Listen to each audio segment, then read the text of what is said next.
Assalamualaikum warahmatullahi wabarakatuh. Kembali lagi berjumpa dengan saya, Siti Khadijah Budiawan, Duta Digital Smart Village Kabupaten Bulukumba. Pada kesempatan hari ini, saya ingin mengajak seluruh sahabat desa mendengarkan podcast cerdas Smart Village Kabupaten Bulukumba.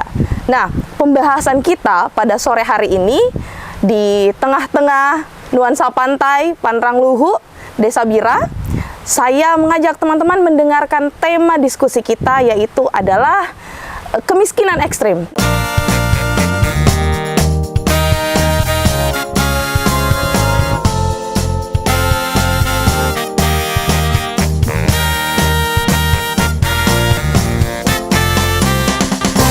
Saya sedang ditemani oleh figur yang mendesain Desa Bira menjadi salah satu desa destinasi wisata yang ada di Provinsi Sulawesi Selatan.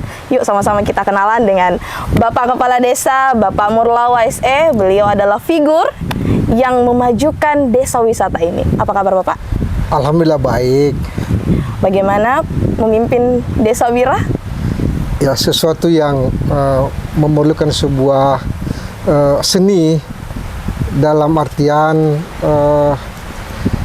sebuah seni keikhlasan, sehingga bisa melakukan sesuatu yang tentunya bermanfaat untuk perkembangan Desa Bira itu sendiri. Sekarang saya mengajak Bapak Kepala Desa ini bercerita kepada kami bagaimana sebenarnya gambaran desa yang Bapak pimpin selama ini gitu. Bisa dari segi wilayahnya sampai mana batasnya, bisa Bapak coba jelaskan sedikit. Desa Bira ini dengan kepemimpinan saya tentunya harus mengacu kepada visinya. Apa visinya? Mewujudkan desa wisata digital yang berdaya dan berkah. Ada yang perlu saya garis bawah di situ, berdaya itu. Berdaya itu kepanjangannya bangun ekonomi rakyat dengan aksi yang amanah, sehingga di ujungnya berkah. Masya Allah. Kalau jumlah luas wilayah, jumlah penduduk? Ya, jadi kalau di Desa Bira ini kebetulan dia juga punya pulau. Jadi total wilayahnya itu 1.797 hektar. Wow, luasnya. cukup luas ya. Nah, pulau kami sudah termasuk pulau yang luasnya 334 hektar. Wow. Namanya Pulau Liukaloe. Nah, dari luas itu kami mempunyai 4 dusun wilayahan. Nah, jadi ada namanya Dusun Pungkarese, ada namanya Dusun Birakeke, ada Dusun Tanetang, ada Dusun Pulau Liukaloe yang tadi itu. Dengan jumlah penduduk 4.184 Wow, cukup jiwa. besar ya? Nah, cukup luas, cukup banyak memang. Kalau sisi jumlah keluarga, kepala keluarganya, kakaknya 1.284. Seperti itu. Nah, kalau dengan sebanyak itu, Pak Deta, dengan sebanyak itu, semua warga itu kesehariannya, pekerjaannya apa? Ya, baik. Kalau dari segi pekerjaan sehari-harinya, memang yang paling dominan itu adalah pelaut. Ya, pelaut dalam berkata dia berlayar dengan kapal-kapal niaga. Nah, itu laki-lakinya. Ya, jadi kalau laki-laki itu di sini meninggalkan kampung halaman ini untuk pergi berlayar.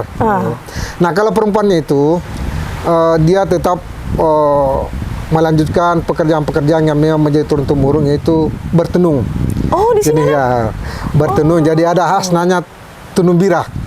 Saya sebenarnya tertarik di persoalan berdaya itu. Hari ini kan kita membahas tentang kemiskinan ekstrim. Nah, Pak De, apa sih menjadi goals-nya Pak De gitu ya? Apa yang menjadi program dan pemikiran Pak De, bagaimana caranya menekan kemiskinan ekstrim ini di desanya Pak Desa? Di desa saya itu salah satu pendekatan yang namanya pemberdayaan adalah memetakan kondisi masyarakatnya kondisi masyarakat saya di Desa Bira ini. Seperti apa pemetaannya? Kami memetakan menjadi tiga parameter lah atau katakanlah bagian. Pertama ada namanya masyarakat tak berdaya. Oh ya. Nah, kedua ada namanya masyarakat potensi berdaya. Tak berdaya, potensi berdaya.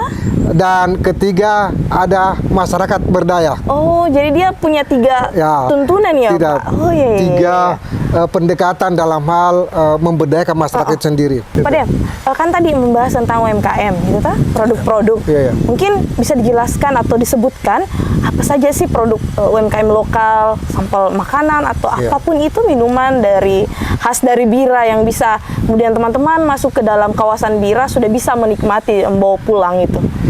Ya, jadi kalau terkait dengan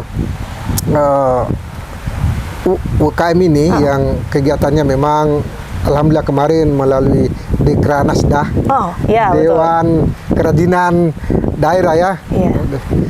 Mereka betul-betul sudah mengintervensi dan memberikan perhatian khusus. Nah, dan saya sebagai pemerintah adalah suatu kebanggaan tersendiri karena bisa dijadikan sebuah katakanlah produk yang bisa mereka sukai.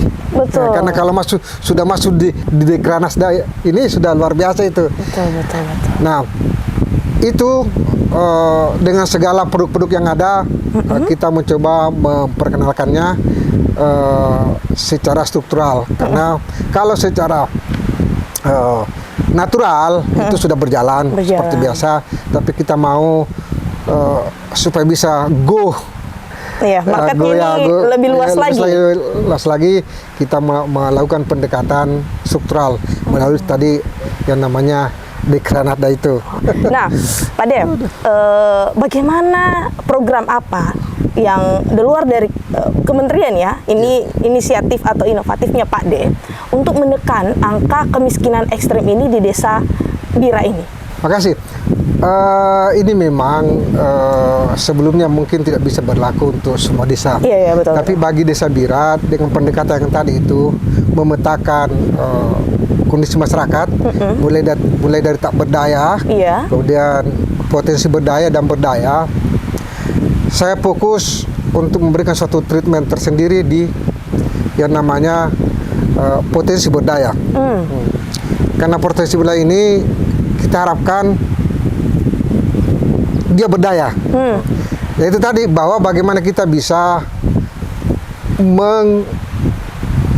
mengarahkan semua itu menjadi sebuah ya pengusaha-pengusaha kecil lah dengan potensi yang ada di Desa Bira itu potensi wisata. Iya. Nah, jadi apapun dia lakukan itu selalu bertema wisata, sehingga selalu saja menjadi sebuah katakanlah bagian dari sebuah kepariwisata itu sendiri. Sekedar informasi saja, dalam data penerimaan BLT kami itu dari 107 penerima yang masuk kategori tak berdaya atau miskin ekstrim itu adalah 52 orang, 32 orang. Nah, ini memang ya itu dari 107 ya. 5 itu orang tak berdaya. Nah, untuk ini kami memberi sebuah pendekatan bagaimana kita memastikan bahwa orang-orang ini memang sudah tercover namanya fasilitas kesehatannya dari pemerintah.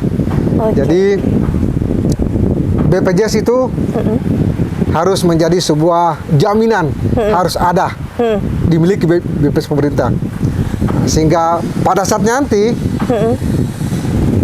ketika ada apa-apa, orang yang tinggal di rumahnya sendiri ini, siapapun dia bisa membantu mengantarkan ke rumah sakit. Karena dia tidak akan dibebani pemikiran masalah biaya. Karena warga saya ini sudah tercover dengan yang namanya jaminan kesehatan. Seperti itu. Terima kasih sekali Pak D atas waktu tak. Nah, teman-teman, sahabat desa cerdas, kita mampu melihat bahwa Bulukumba atau desa membutuhkan figur-figur seperti Bapak Kepala Desa ini, dan kedepannya kita mampu berkomitmen membangun Indonesia itu berawal dari desa.